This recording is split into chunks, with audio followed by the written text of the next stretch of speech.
மக்கள் அனைவருக்கும் ஒரு இரவு வணக்கம். வீடியோக்குள்ளே போகிறதுக்கு முன்னாடி நீங்கள் நம்ம சேனலுக்கு புதிய பார்வையாக இருந்தீங்கன்னா மறக்காமல் நம்ம சேனல் சப்ஸ்கிரைப் செய்து கொள்ளுங்கள்.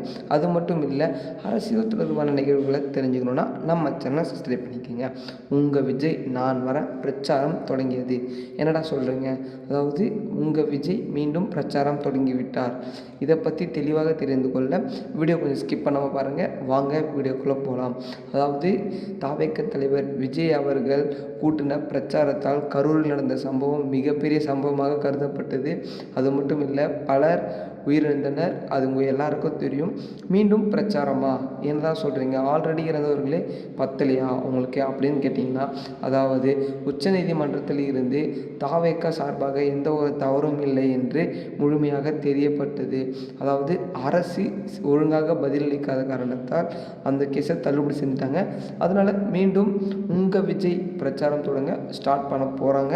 அது மட்டும் இல்லை, அவர் மீண்டும் களத்தில் இறங்கிவிட்டார் என்று பல சர்ச்சையான தகவல் வெளியாகி கொண்டிருக்கிறது. அது மட்டும் இல்லை, கரூர் நடந்த சம்பவத்தால் புஷி ஆனந்தை மற்றும் தாவேக நிறுவனர்களை அனைவருமே கைது செய்ய போலீஸ் உத்தரவிட்டனர்.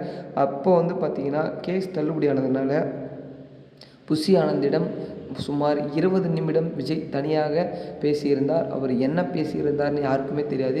ஏன்னு கேட்டிங்கன்னா, 20 நிமிடங்களாக கட்சியை மேம்படுத்துவதற்காக தான் பேசி கொண்டிருந்தாராமா. சர்ச்சை தகவல் வெளியாக இருந்துச்சு. இது முழுக்க முழுக்க உண்மை. அது மட்டும் இல்லை, பிரச்சாரம் மீண்டும் தொடங்கிவிட்டால் எங்கிருந்து தொடங்கும், எப்பொழுது தொடங்கும் என்பதை பொறுத்திருந்து பார்க்கலாம். அதாவது எந்த இடத்துல தொடங்கும் பிரச்சாரம் வச்சா எந்த இடத்துல பிரச்சாரம் வைப்பாங்க? மீண்டும் கூட்ட நெரிசலான பகுதியில் வைத்தால் இந்த மாதிரி உயிரிழப்புகள் ஏற்க தான் செய்யும். அதனால் கூட்டம் அதிகமாக இருக்கும் இடத்தை பார்த்து அவர்கள் பிரச்சாரம் மேற்கொண்டே ஆகணும்.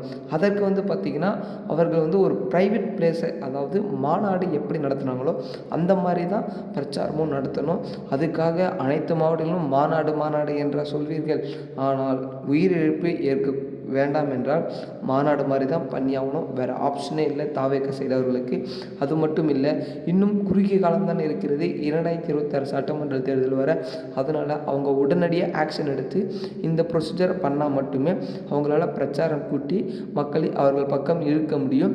அது மட்டும் இல்லை, நிறைய கட்சிகள் கூட்டணி வைத்துக் கொள்கிறது. அதாவது தாவேகவுடன் அதிமுக கூட்டணி தொடங்குமா என்ற ஒரு பெரிய கேள்வி பரப்பிக்கொண்டே இருக்கிறது. அது முழுக்க உண்மைதான்.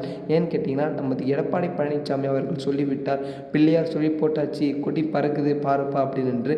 ஆனால் நம்ம தாவேக நிர்வாகிகள் மற்றும் தலைவர் யாரும் கூட்டணி வைத்துள்ளோம் என்று அதிகாரப்பூர்வமாக ஒரு கருத்தினை தெரியப்படுத்தவில்லை. அதனால் இவர்கள் 2 கட்சிகளும் கூட்டணி என்று முழுமையாக நம்ப வேண்டாம்.